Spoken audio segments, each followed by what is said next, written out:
میرے بھائیوں اور میری محترمہ مائیں اور بہنیں، ایک مرتبہ ہمارے نبی حضرت محمد الرسول اللہ صلی اللہ علیہ وسلم تشریف فرما ہے۔ حضرت نبی کریم صلی اللہ علیہ وسلم کے سامنے صحابہ کرام کا مجمع بھی موجود ہے۔ ہمارے نبی حضرت محمد الرسول اللہ صلی اللہ علیہ وسلم نے صحابہ کرام سے فرمایا، میرے صحابہ کرام، فقراء کی، غریبوں کی پہچان کثرت سے رکھا کرو، یعنی غریبوں سے دوستی کر لو، غریبوں پر احسانات کیا کرو، غریبوں کے ساتھ حسن سلوک کیا کرو، اس لیے کہ ان کے پاس بہت بڑی دولت ہے۔ اب صحابہ کرام میں سے ایک صحابی کھڑے ہو گئے اور حضرت نبی کریم صلی اللہ علیہ وسلم سے سوال کر لیا، میرے محبوب، غریبوں کے پاس کون سی بڑی دولت ہے؟ ایک طرف تو ہمارے نبی یہ کہہ رہے ہیں کہ غریبوں کے ساتھ حسن سلوک کرو، غریبوں کے ساتھ اچھا معاملہ کرو، اور دوسری طرف ہمارے نبی یہ بیان فرما رہے ہیں غریبوں کے پاس بہت بڑی دولت ہے، غریبوں کے پاس بہت بڑا خزانہ ہے۔ ایک صحابی نے سوال کر لیا، میرے محبوب بتلائیے تو صحیح، غریبوں کے پاس کون سا خزانہ ہے، کون سی دولت ہے؟ تو سرکار مدینہ حضرت محمد الرسول اللہ صلی اللہ علیہ وسلم نے ارشاد فرمایا، میرے صحابہ کرام، قیامت میں غریب لوگوں سے کہا جائے گا، جس نے دنیا کی زندگی میں تمہیں کھانا کھلایا ہے، جس نے دنیا کی زندگی میں تمہیں پانی پلایا ہے، جس نے دنیا کی زندگی میں تمہیں کپڑا پہنایا ہے، اس کا ہاتھ پکڑ کر تم جنت تک اسے پہنچا دو۔ اور وہ غریب لوگ جن پر دنیا میں مالدار احسان کیا کرتے تھے، وہ غریب لوگ مالداروں کو ڈھونڈ ڈھونڈ کر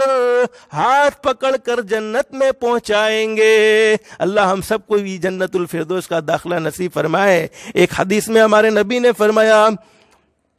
اللہ رب العالمین قیامت میں جس وقت کوئی کسی کے کام آنے والا نہیں، یوم یفر المرء من اخیہ و امہ و ابیہ و صاحبتہ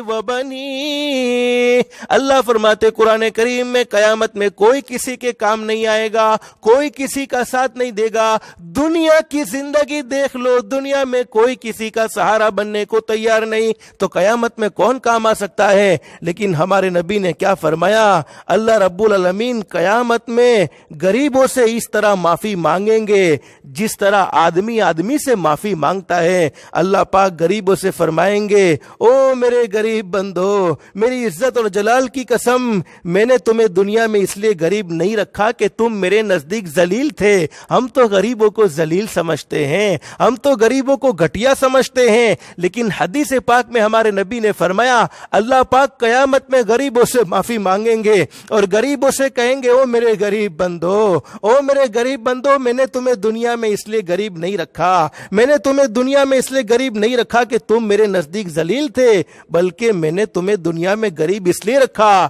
کہ آج تمہارا اکرام ہے، آج تمہاری عزتیں ہیں، آج تمہارا اعزاز ہے۔ میرے بندو، ان جہنمی لوگوں کی صفوں میں جاؤ، جہنم میں جانے والے لوگ کھڑے ہیں، ان کی صفوں میں جاؤ اور دیکھو جس نے تمہیں دنیا میں کھانا کھلایا ہے، ان مالداروں کو دیکھو جس نے تمہیں دنیا میں کھانا کھلایا ہے، جس نے تمہیں دنیا میں پانی پلایا ہے، جس نے تمہیں دنیا میں کپڑا پہنایا ہے، ان کو پکڑ کر جنت تک پہنچا دو۔ حدیث پاک میں لکھا ہے کہ وہ غریب لوگ جہنمیوں کی صفوں میں جا کر تلاش کریں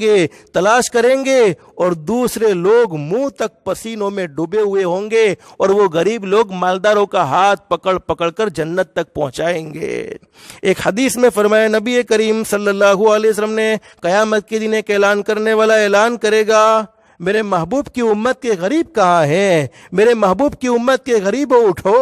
اٹھو اور میدان قیامت میں تلاش کرو ان لوگوں کو جس نے تمہیں دنیا کی زندگی میں تمہارے ساتھ احسان کا معاملہ کیا، تمہیں کھانا کھلایا، تمہیں پانی پلایا، تمہیں کپڑا پہنایا، تمہارے ساتھ حسن سلوک کیا، ان کا ہاتھ پکڑ کر تم انہیں جنت میں داخل کر دو۔ غریب لوگ اٹھیں گے اور جائیں گے اور کسی کا ہاتھ پکڑ کر کسی کا ہاتھ پکڑ کر کہیں گے، اللہ اس نے مجھے کھانا کھلایا تھا، کوئی کہے گا اللہ اس نے مجھے پانی پلایا تھا، کوئی کہے گا اللہ اس نے میرے ساتھ احسان کا معاملہ کیا تھا، کوئی کہے گا اللہ اس نے میری فلانی ضرورت پوری کی تھی۔ اللہ فرمائیں گے، میرے بندو، جن لوگوں کو تم جنت میں لے جانا چاہتے ہو، ہاتھ پکڑ کر کر جنت میں پہنچا دو۔ تو میرے حدیث میں فرمایا نبی کریم صلی اللہ علیہ وسلم نے قیامت کے دن ایک اعلان کرنے والا اعلان کرے گا، کہاں ہیں وہ لوگ جنہوں نے فقیر اور مسکینوں کا اکرام کیا؟ آج تم جنت میں اس طرح داخل ہو جاؤ کہ نہ تم پر کسی قسم کا خوف ہے۔ اللہ قیامت میں